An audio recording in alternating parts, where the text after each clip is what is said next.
So how do you read the crowd? Like, how do you adjust to them?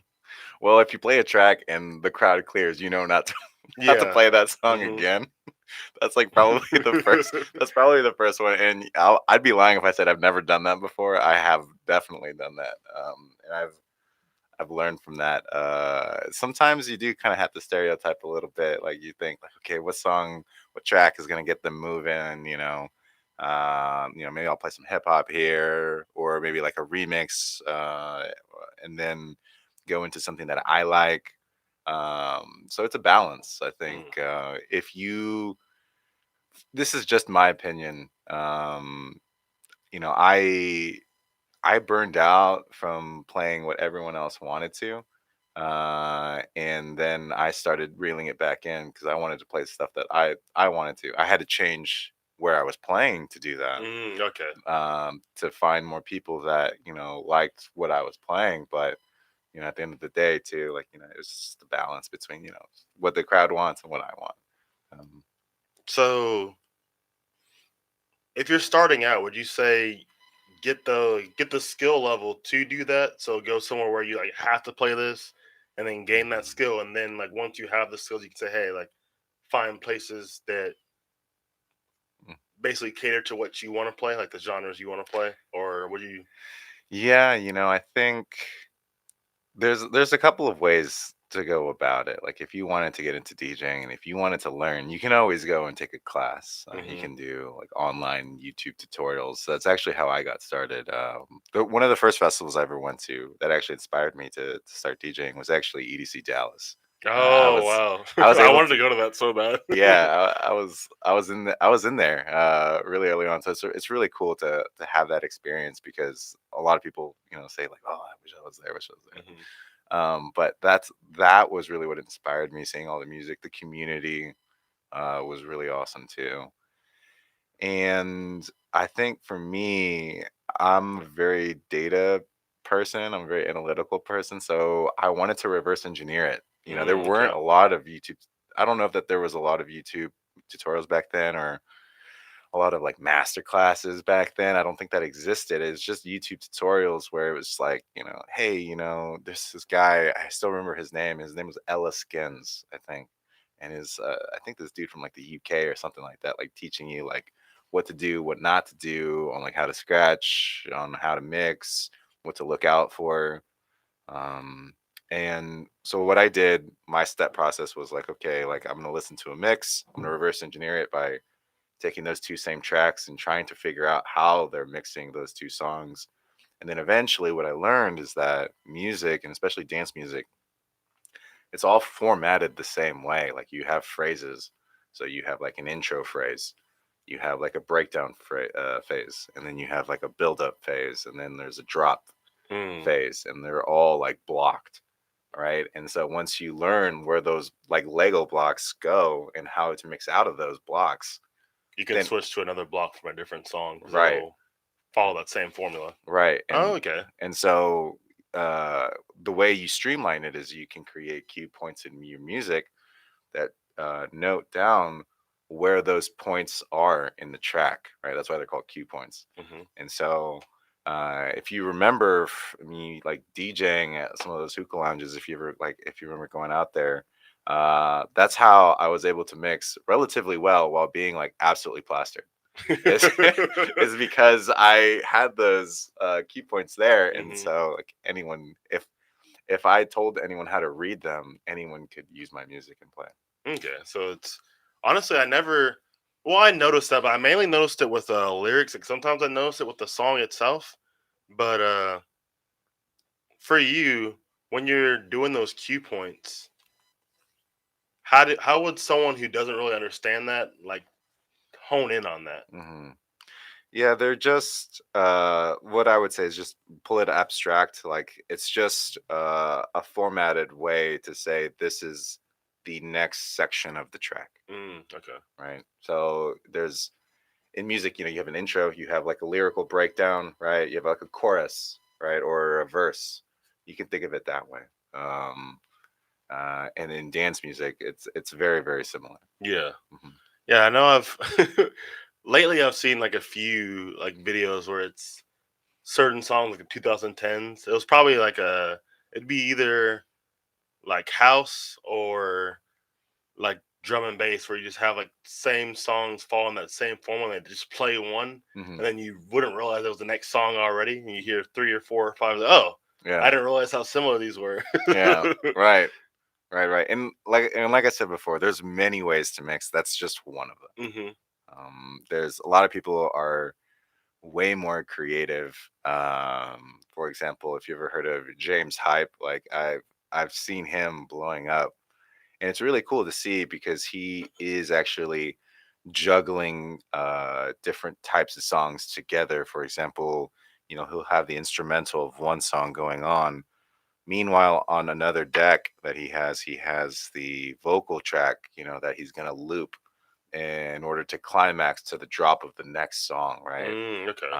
And then he's like chopping up that vocal every which way, or he's rolling it in such a way that it starts to get faster and faster and faster and faster, in order to build the climax. So really, what he's doing is he's kind of creating his own remix or bootleg or mashup, whatever you want to call it, Hmm. on the fly.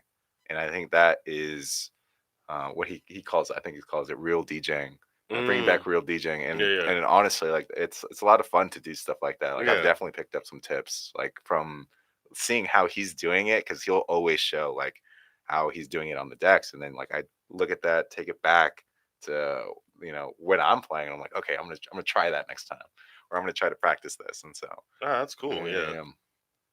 So for you, like, who inspires you, or who you're like, okay, these are my artists or DJs, or just genres in general, where you're like, this is heavy in my Yeah, repertoire. that's a good question. It's changed over time. Hmm. When I first started DJing, it was a lot of Cascade for sure. Um, then, when I was in kind of the multi-genre era, I would say, where I would do like the trap music with the hip hop, with like the big room. Big room was huge back then too. It would be GTA.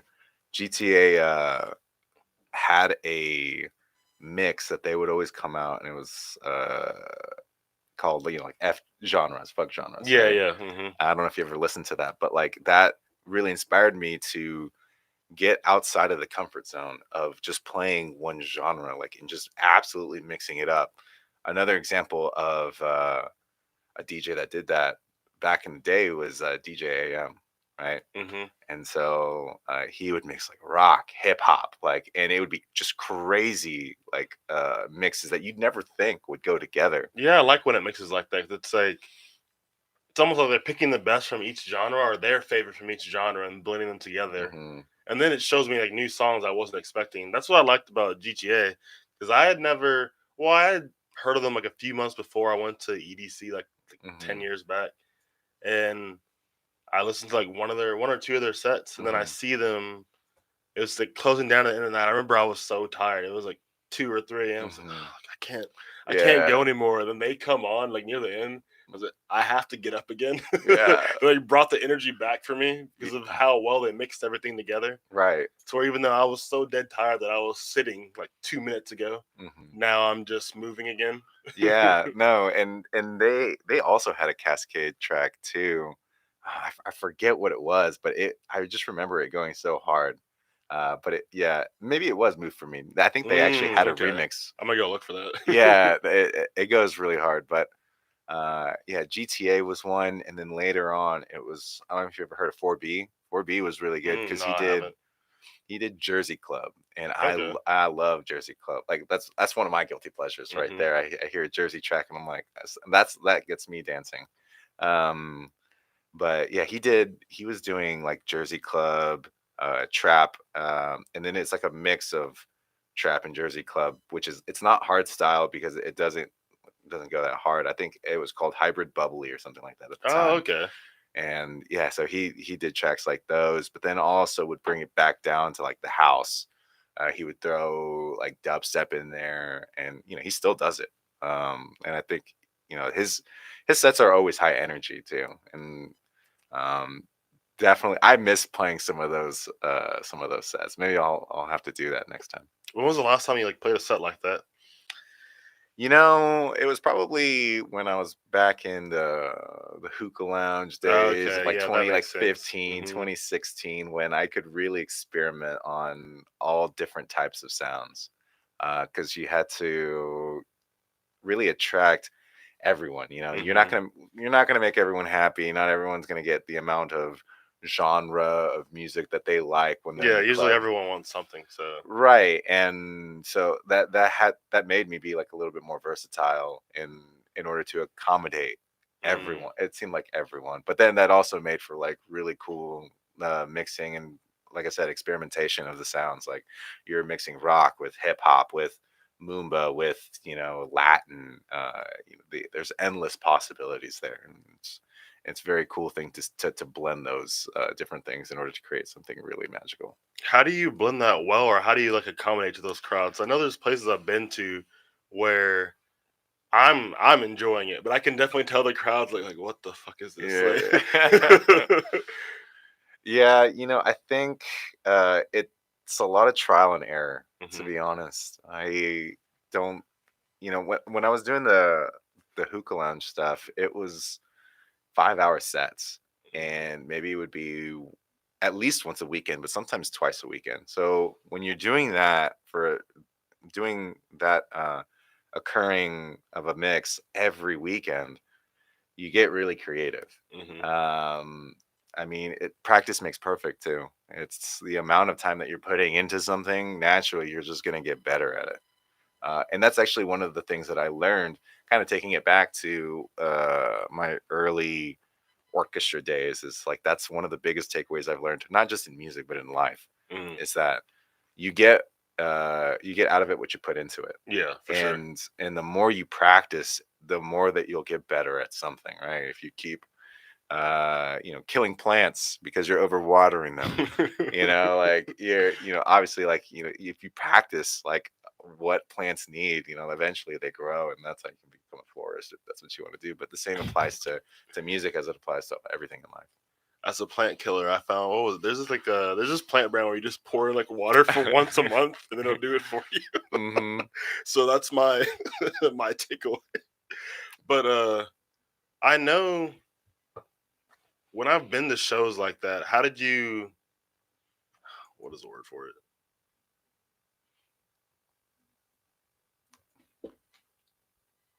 How did you switch to your new genre? Like how did you like develop Hmm. that new skill set? Because I know if you're starting out, like someone who doesn't know how to like start out like that, because you have the skill set built up from orchestra. If Hmm. say someone doesn't have the music background, how would they have that understanding? How would they go about it? Yeah, yeah. If they have no, say they have no music background, should they, like you said, take the DJ class Hmm. or a little bit of both? You know, there's two things. One is, take a class. There's plenty of material out there for you to study, Hmm. but then also just go experience it yourself. I think it's one thing to try to learn how to do something by like looking through a screen, but it's another one to Actually live it. actually like do it. And then some of the advice that I've gotten from others is that if you just like go up like in a club and just ask like, hey, like this is really cool what you're doing, and asking like a DJ like questions, obviously like when they're not mixing or something Yeah. like that, but like like afterwards, sticking around, like 9 times out of 10 they're more than happy to help. Is what I found in my experience, and typically they like some DJs do like that, like Hmm. coming up, getting interested in what their craft is, what they're doing, and I think that makes them feel good about like, hey, like I'm inspiring somebody to do something. That's a good feeling. So. Yeah, I'd say most of the DJs I've met have a very like they're very warm about it, so they're very welcoming. They'll show you like a thing or two. Hmm. Because as someone who doesn't have an understanding, like even like hitting up friends, like they'll show me a thing or two just at the end of their set, or say it's like a slow night. Right. But where would you look for like sets? YouTube is probably the best place to go Oh, look. sorry, not sets, but like say like venues. Oh, Yeah, venues. yeah. Yeah, I think it depends on what you're looking for, Hmm. in the electronic music scene. Like in Dallas, it's always shifting. It was pretty heavy in Deep Ellum. I think it still is. It just depends on the venues that you're going to. I mean, there's like Green Light Social is pretty hot right now. Yeah. It used to be uh Lizard Lounge before they closed down. Like that was a really huge hot spot, right? R.I.P. RIP. Yeah. I miss that place too now. Now that it's gone, it's like, oh man, like I just one more show to go back there. That'd be really cool to see. It'll Do is also a really cool place. Shout out there. And then there's other venues that are playing house music. But you just got to go and look. I mean, I think that's half the fun is like trying to Hmm. find that treasure, Finding the new places trying that. to find those new places. That's right. Yeah. Are you able to show like any secret tricks or things that someone like would surprise someone who didn't understand DJing? Secret tricks, like to mixing, to scratching, to or just anything in general. Anything that speaks to you, yeah, we'll just keep it open. Yeah, I think one of my favorite tricks to do is, and I wish I had the the DJ setup. I could show you guys rather than tell you, but if you're uh, about to go through a build up on one of the tracks, Hmm. and you have a vocal sample on the other one, what you can do is start to loop that one, right? And then so now you start to create tension, Okay. right? So there's a setting that you can do on some of the CD players to loop out, and what you're doing is you're going to close in that loop, so that loop starts to get faster and faster and faster, and then that creates this like build up and rise of intention in the track that I think is one of the coolest tricks to play when you're doing it live. And I think I've got like the most reaction from it. Like, oh man, that looks so complicated, but it's like the easiest thing to do. And then you just like add like a filter or like a little effect on it, and it So is it's like a simple and fun way to build up that anticipation right, for. right, exactly. You can also like try like scratching and on top of some a track and then like bring it in that way. Like that's also really cool too. Mhm. When I first started DJing, I wasn't always on CD players. I was actually on Technique turntables, and so I learned a bit of turntablism before moving like just strictly into like CD players Oh, or like nice. yeah, yeah, yeah. So like the CDJ 2000s and whatnot. So like having that skill set to scratch and actually feel a record like moving like was really advantageous because like that helped me understand like how to scratch and how to bring in a track and then like how to on the turntables what you would have to do. There's two ways to like speed up and slow down a track. You can push the magnetic disc like around like with those little dots on the side, or you can like actually like twist the top of it in order to make Okay. it go faster, right? Because if you try to just dig into the record, it's going to be very noticeable. Like Yeah. you'll skirt and Everyone looks up like, what was yeah, that? yeah, yeah, yeah, exactly. So you found using turntablism, like I would find ways to be able to just like like scratch into a track and then just drop it right there, and I still do that to this day. I miss using turntables Mm. all the time, so it's like one of those things that I want to get back into for sure. Is it just that your skill set's so heavy in the other direction, or is it that it's more difficult to jump on that if you're already established? Like it's something you should experiment on your own time. So I would highly recommend anyone that wants to get into DJing try turntablism too. Hmm. The reason why I like transitioned into the CD players was because of how easy it is to put all of your tracks into a USB and just be able to plug and play Ah, that makes and sense. Yeah. go to any club and like you don't have to bring all of your equipment and all of the scratch vinyls and all of the needles. You just have to bring one little thing, which is like a USB, which I actually have in here.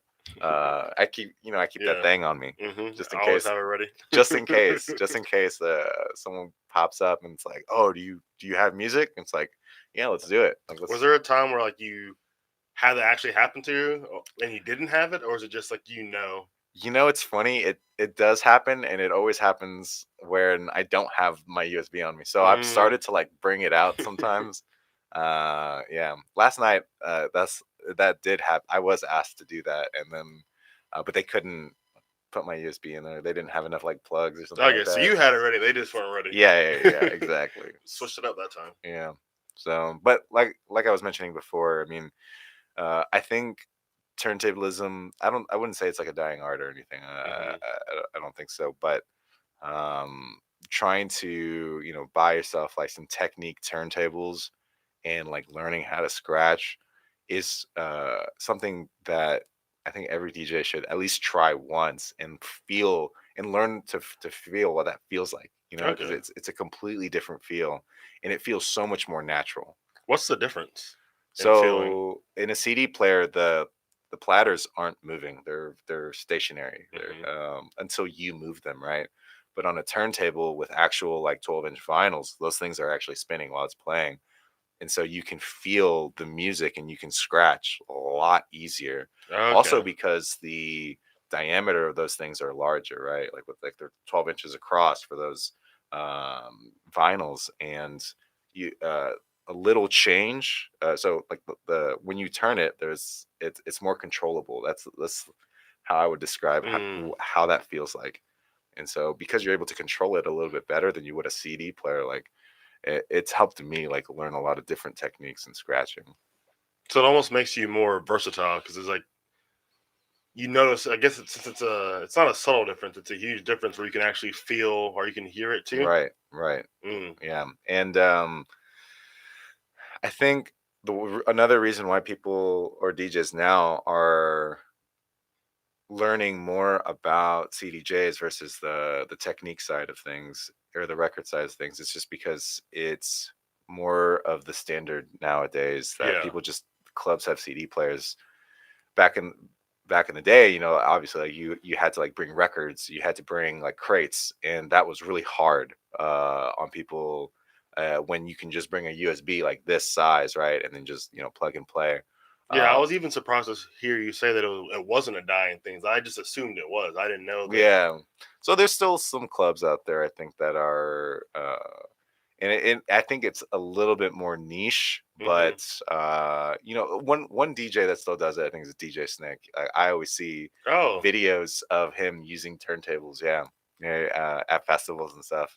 Maybe he still does it, maybe he doesn't, but I always thought that was really cool about how he would play, and also kind of inspiring too. yeah. But yeah, I think the norm is that everyone can just bring a USB and some headphones, and it's a lot easier to just to plug and play, Mm. and that's why it's gone that direction. But I would love to see a comeback in records and scratching and vinyl actually. Yeah. Yeah, and vinyl has been coming back, but interestingly enough, DJ Snake is one of the people I think of when you were talking earlier Hmm. about someone who like meshes genres well together. Yeah. 'Cause I remember I hadn't really heard of him before. I was listening to him before at EDC because I was going to go see him, and I remember that set was a really stellar blend because it started out with like it was like heavy rap and then like some French inspired stuff, and then it slowly went over to like some heavy electronic music, and then there was this moment where I just felt like a bunch of R&B songs that I knew just back to back to back, and Hmm. then five other genres where it's like, oh, I like this, I like that blend, Right. of all those, Yeah, like definitely. adding a genre clashing, having genres clash and making them blend well together somehow. Right. It's like, oh, I wouldn't think this would work. Yeah, I think he had a tour. I think he had like Chami, he had Mala, and I want to say it was the Pardon My French tour. Oh yeah, that was a good tour. Yeah. That yeah, Hmm. and I was able to go out to that with a bunch of friends, and man, like that show like really killed it. I mean, he started out with uh, well, there's like a Zomboy track that's like really popular, but it was like a remix, and it just I remember it going so hard at first, and then he would go into dubstep, and then he'd go into like that hybrid bubbly like hard style, and then Yeah, those hardstyle songs made me jump. yeah. So very high energy, very high energy. 'Cause I feel like I feel a similar way with hardstyles I do about trap. where I love it to death, but I get tired of it. So when it's almost like seasoning. It's like you add too much, and it's like overpowering the actual Mhm. like the meal. Mhm. But when I hear like one or two hardstyle songs, like I can just go crazy and I feel free. But if it's back to back to back, I'm like, okay, I'm tired now. Yeah, and to be honest, I think there are people out there that can like do like every song is a hard style song. I think Hmm. I think that's the beauty of it though. Like everyone's different. Everyone Yeah. likes a certain amount of seasoning, right? Hmm. Some people like it very well seasoned. Some people don't like any seasoning, And some and people, yeah, just like some people can't handle the spice. Someone's right, like, okay, this is like nuclear level spicy, but let me. They're just yeah, eating it like it's normal. right, right. They think mayonnaise is spicy, Yeah. right? And to each their own. But yeah, no, I think that's the beauty of music is like you can wrap a mix with as much spice or not as you want.